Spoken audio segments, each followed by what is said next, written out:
Guys, आज हम बात करने वाले हैं हिप हॉप इंडस्ट्री के बहुत बड़े आर्टिस्ट के बारे में, डीडी, और उनके अगेंस्ट लगे एलिगेशंस के बारे में। इसमें है सेक्सुअल अब्यूज, असॉल्ट और सालों तक छुपाए गए क्राइम। 90s के समय डीडी न्यूयॉर्क सिटी में एक रिकॉर्ड लेबल में काम कर रहा था। उनके बड़े ड्रीम्स थे इंडस्ट्री में छा जाना और एक एम्पायर बिल्ड करना। एक दिन जब वो म्यूजिक इंडस्ट्री की पार्टी में थे, डीडी और उनके दोस्त एक लड़की से मिले जिसका नाम था लीजा। और लीजा अकेली नहीं थी, उसके साथ उसकी एक फ्रेंड भी थी। तो उन दोनों ने लीजा को इन्वाइट करा एक आफ्टर पार्टी के लिए। जब लीजा और उसकी फ्रेंड आफ्टर पार्टी में पहुंच गए तो डीडी ने उनके साथ सेक्सुअल असॉल्ट करा। इतना सब करने के बाद डीडी एक डेट में चले जाता है अपनी गर्लफ्रेंड के साथ, जो उस समय उसकी प्रेजेंट गर्लफ्रेंड थी, जिसका नाम था जॉय। वो कॉलेज में पढ़ने वाली एक स्टूडेंट थी। डीडी जॉय के ड्रिंक में कुछ बेहोशी की दवाइयां मिला देता है और उसके बाद बेहोशी की हालत में जॉय को अपने घर ले जाता है और उसके साथ गलत काम करता है। उन सारे कामों की वो वीडियोस बनाता है और बाद में अपने दोस्तों को दिखाता है। कुछ सालों में डीडी ने अपना खुद का रिकॉर्ड लेबल स्टार्ट किया और हिप हॉप इंडस्ट्री में नाम बनाया। फिर उन्होंने हैम्पटन्स में एक ह्यूज मेंशन खरीदा और वहां वाइट पार्टीज स्टार्ट की, ग्लैमरस पार्टीज जहाँ सेलिब्रिटीज और मॉडल जाते थे।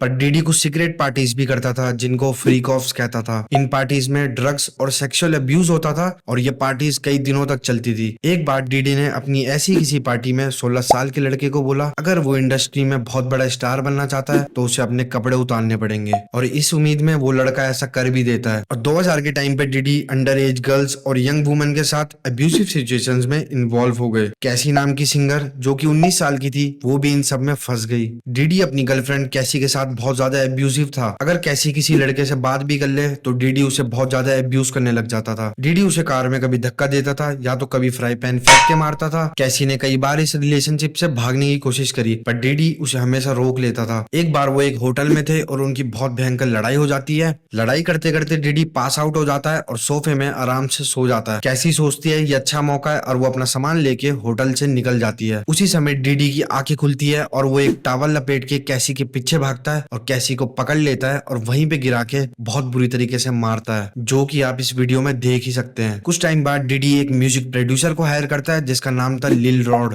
लिल रॉड भी डीडी के साथ काम करके काफी खुश था क्योंकि उसको बहुत सारी अपॉर्चुनिटीज भी मिलती थी और वो अच्छा खासा पैसा भी कमाता था। उनके बीच सब कुछ सही चल रहा था। एक दिन जब रॉड और डीडी एक पार्टी में थे तो डीडी रॉड के ड्रिंक में कुछ मिला देता है, जिसकी वजह से जब रॉड सुबह उठता है तो वो अपने आप को देखता है कि वो डीडी के बेड में है और 4 लोगों के साथ सो रखा है और उसको पता भी नहीं होता कि ये सब कैसे हुआ और वो वहां पहुंचा कैसे। ये सब उसकी कंसेंट के बिना हो चुका था। डीडी ऐसे सारे काम करने के बाद भी कभी पकड़ा नहीं जाता था और आराम से इन सारे कामों को करके निकल भी जाता था। पर 2022 में ऐसे ही बहुत सारे केस बढ़ते जा रहे थे, जिसकी वजह से न्यूयॉर्क स्टेट ने एक लेजिस्लेशन निकाला जिसका नाम था अडल्ट सर्वाइवर्स एक्ट, जिसकी वजह से जितने भी लोगों के साथ ये सब काम हुए हैं बिना उनके कंसेंट के, तो वो उस आदमी के अगेंस्ट केस डाल सकते हैं जिसने उनके साथ ये सब किया था। अडल्ट सर्वाइवर्स एक्ट के आने के बाद बहुत चीजें बदल गई क्योंकि कैसी ने लॉ सूट फाइल कर दिया डीडी के अगेंस्ट। उसी के एक दिन बाद डीडी और कैसी मिलते हैं अपने लॉयर्स के साथ और डीडी वहां पे बहुत बड़ा अमाउंट ऑफर करता है कैसी को और कैसी वो अमाउंट ले लेती है और कोर्ट में ये मामला उनका सेटल हो जाता है और कैसी को बहुत ज्यादा अमाउंट मिल जाता है। उसी के एक हफ्ते बाद जॉय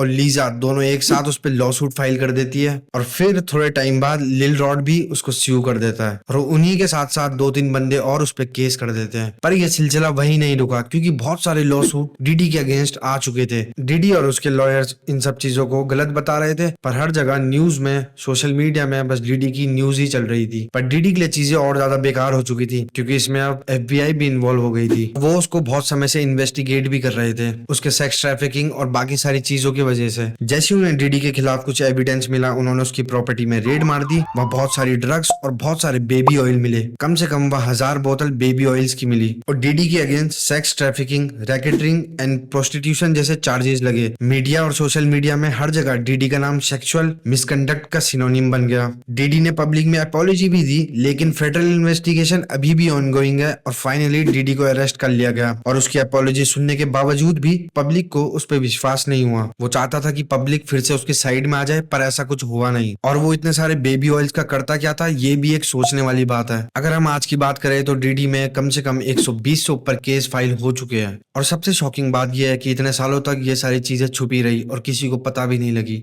मीडिया में ये न्यूज एक्सप्लोड हो चुकी है। लोग फाइनली देख रहे हैं कि सेलिब्रिटी स्टेटस के बावजूद भी कोई क्राइम छुपा नहीं रह सकता। ये स्टोरी सिर्फ डीडी की नहीं है, ये है जस्टिस, अवेयरनेस और अकाउंटेबिलिटी की। हमें याद रखना चाहिए कि सर्वाइवर्स को सुनना और सपोर्ट करना सबसे इंपॉर्टेंट है। तो गाइस ये थी डीडी की स्टोरी और उनके अगेंस्ट लगे एलिगेशंस की सच्चाई। और अगर आपको ये वीडियो इन्फॉर्मेटिव लगा तो लाइक और शेयर करना बिल्कुल मत भूलना और कमेंट में बताएं कि आप इस केस के बारे में क्या सोचते हो। और हाँ, सब्सक्राइब करना मत भूलना ताकि ऐसी शॉकिंग स्टोरीज मैं आपके लिए लेके आता रहूं।